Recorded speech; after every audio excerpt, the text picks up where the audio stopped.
This is an examination of the hidden human condition. This is the Hidden Killers Podcast with Tony Bruschi. Mark Tinsley is still with us. We're talking the Murdaugh universe.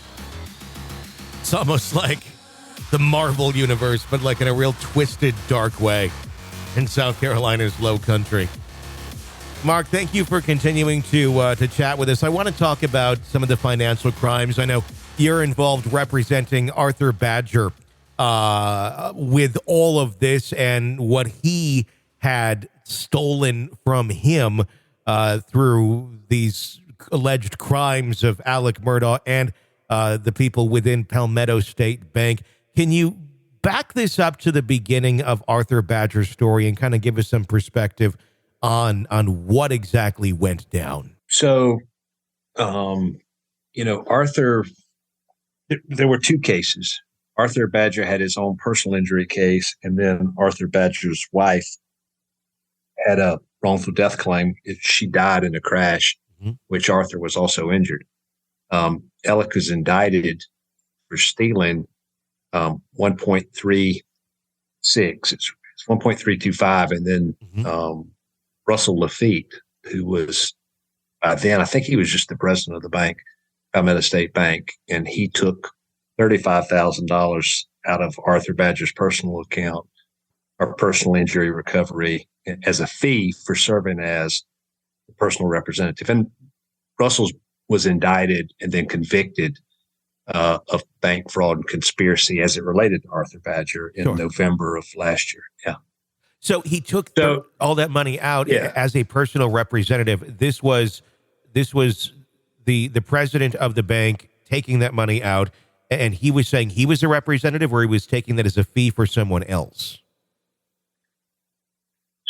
So I have sued Russell Lafitte, and I've sued Alec for the Badger family, and I've also sued Palmetto State Bank. So there's some things I can talk about and some things I can't. Sure.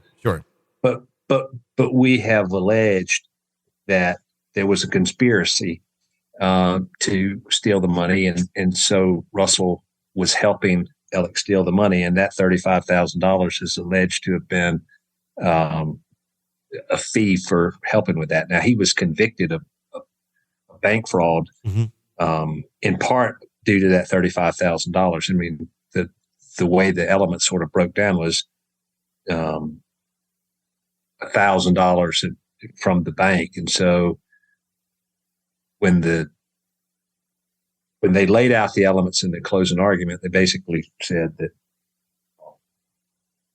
he didn't tell the bank officials, the board, that the $680,000 included his $35,000 fee or money to one of Alec's partners. And so that's how they convicted him on the bank fraud. Okay. That makes sense. So this was a big surprise to the family, where this extra $35,000 was suddenly missing from what they thought they were going to be getting. Well, you know what? I mean, yes. I mean, what Alec would do is Alec would, and there are a couple of charges for computer fraud. But what Alec would do is, he would come with you and say, this is what you're getting.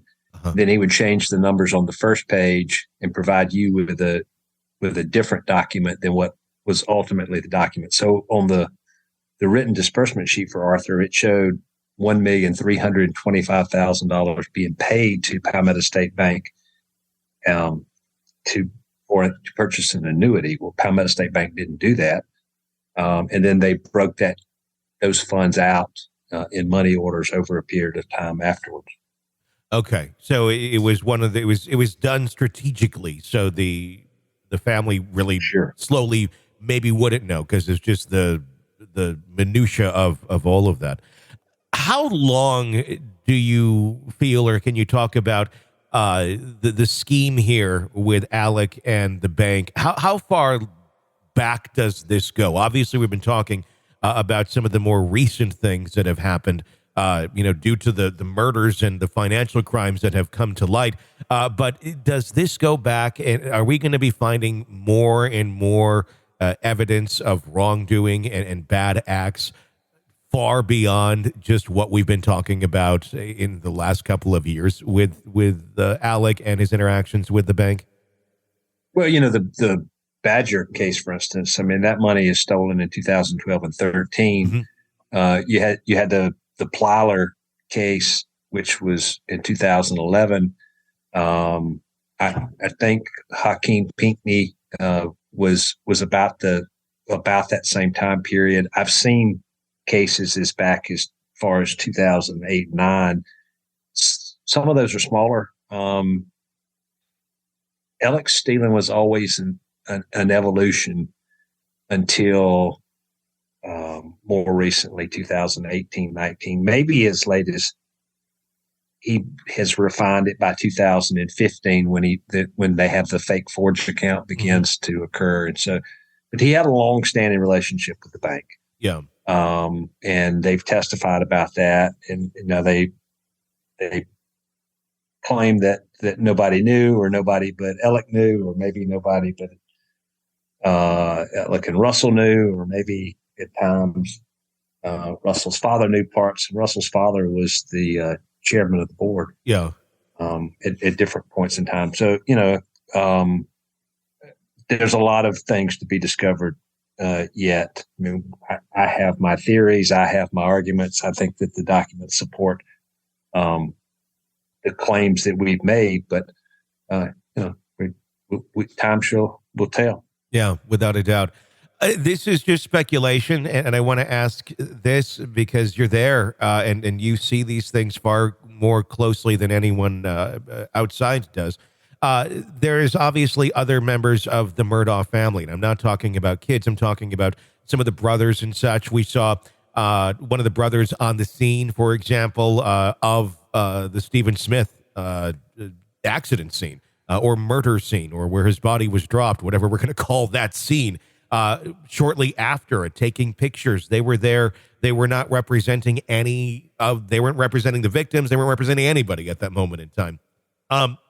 Does this go deeper? Are there more things to be looked at within that family, in your opinion, if you can comment on it?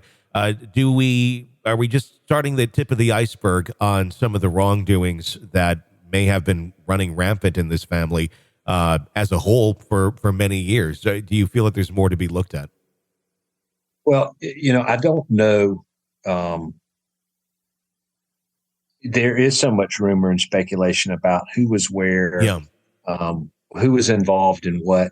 And I mean, for instance, I know that I have heard that Randy was at the scene, but I have also come to know that there is no witness that says Randy was at the scene. I mean, it was even told to me that it wasn't Sandy Smith that knew that. It was Stephen's father, who's since deceased. Mm-hmm. So, I don't know. I haven't seen any evidence that anybody was there. Maybe you can shed some light on this. Maybe not. I'm not sure. But do you feel that there are more Murdaughs that have some rather shady dealings going on, or no more than they're talking about as of right now, that could shed some light onto some of these other crimes? I don't know the answer to that. Honestly, I don't. Randy came out with, I think, in an interview with the New York Times, and seemed to speculate that Alec knew more than he was saying about the murders. And I don't really know, and I probably shouldn't speculate. I don't really know. Yeah.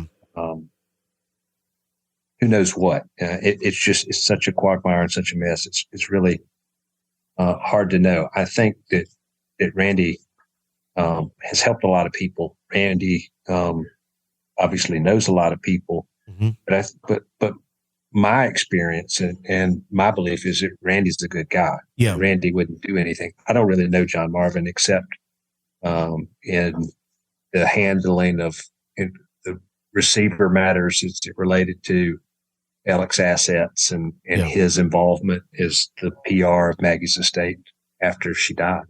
Is the family of Alec still supporting him, or are a lot of them, is it just obviously in their best interest at this point, would likely to not even have the last name Murdaugh. But are they still standing behind a belief that he is innocent? I have no idea. I mean, I could speculate like you from watching the trial, who does and who doesn't, but no, I don't know. This is an examination of the hidden human condition. This is the Hidden Killers Podcast. The Hidden Killers Podcast. With Tony Bruschi. Mark Tinsley, thank you for joining us and giving us your exclusive insight into what's going on there in South Carolina's Low Country with the many cases still going on against Alec Murdaugh. Be sure to press subscribe wherever you download podcasts so you don't miss any of the breaking updates or discussions that we have for you right here. Get an ad-free experience through Apple Podcasts as well. My name's Tony Bruschi. Stay with us.